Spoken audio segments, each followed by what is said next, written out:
In MobLand, Season 1, Episode 9, which might be the beginning of the end of the Harrigan crime empire. Conrad confronted cartel lord Jamie Lopez, fulfilling Harry's second favor to the enigmatic and powerful cat McAllister. Naturally, the Harrigan patriarch irritated him in typical Conrad fashion.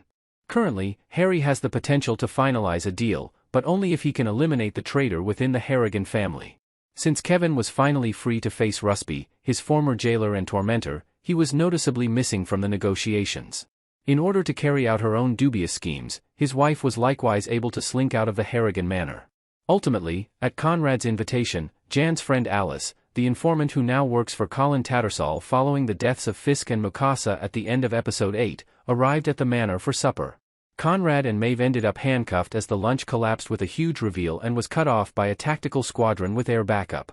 Instead of using a wire to send Alice inside Conrad's manor, Tattersall placed a listening device in her phone, which was much more dangerous for her health because of how readily it might be found. In the short time she was there, she never received a complete admission of guilt or confirmation of any criminal behavior, but that was never her real objective. In order to aid in their conviction, she was there to extract DNA from Conrad, Maeve, or both if at all feasible. It was suspicion of murder that led to their arrest. The authorities did not yet have hard proof. But Alice and Tattersall's ultimate goal was to produce the proof they required to permanently imprison Conrad and Maeve. Tattersall disclosed that he was aware that Alice, whose true name is clearly Nicola, had twice accepted payment to assist in the planting of DNA evidence that could have implicated criminals. Their strategy for the Harrigans is to get them arrested and then fabricate evidence to get them imprisoned, which implies that Tattersall and Alice/Nicola are both okay with breaking the law to get someone rightfully condemned. Maeve joyfully bursts into song as they are being dragged from their house, and Conrad quickly follows. A traditional Irish folk ballad called 20 Men from Dublin was penned by Arthur Griffith in the early 1900s, and it is the song they sing together as they are placed onto police vehicles.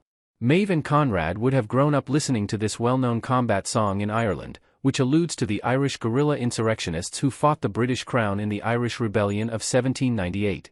It's a statement of defiance against the cops for them. Now that she's recovered from her ordeal with Jamie Lopez, Seraphina practically serves as her father's right hand during supper.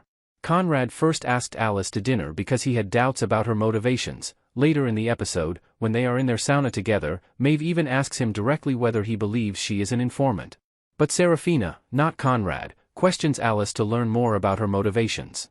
It demonstrates her undying devotion to her father, who cherishes her beyond all of his children. For most of the first season of MobLand, Maeve's ultimate goal has been hidden, but it now appears that the production did this on purpose. Apart from causing mayhem that ends up at Conrad's feet, Maeve might not really have a clear goal. Just before they are detained, she effectively acknowledges that she is doing everything she can to undermine his position and destabilize him in general by brandishing sharp things at him. She realizes it would simply put more pressure on Conrad, so she tells the police about Archie. Although it wasn't explicitly stated in Episode 9, it was made abundantly evident from the context that Harry killed Freddie in Episode 8 after discovering who Richie Stevenson was, the rat in the Harrigan family's criminal enterprise. Harry promptly calls the Harrigan's attorney, O'Hara Delaney, Lisa Dwan, after finding out that the agreement with Jamie Lopez is contingent upon the rat in the Harrigan home being dealt with.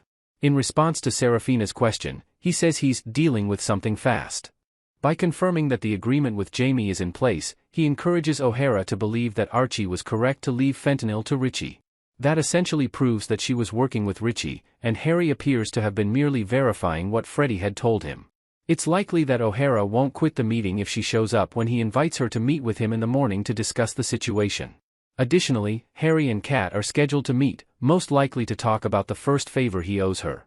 Given Harry's repeated cautions against her involvement, Bella's plan involving a Syrian arms dealer, the Home Secretary, her father, and Antoine is likely to be exposed, but it could end badly for her. After the armed police raid that she and her daughter had to go through as a result of her husband's work, we might see that Jan reached her breaking point. It's safe to assume that MobLand season finale will be explosive and that there will be a significant number of deaths.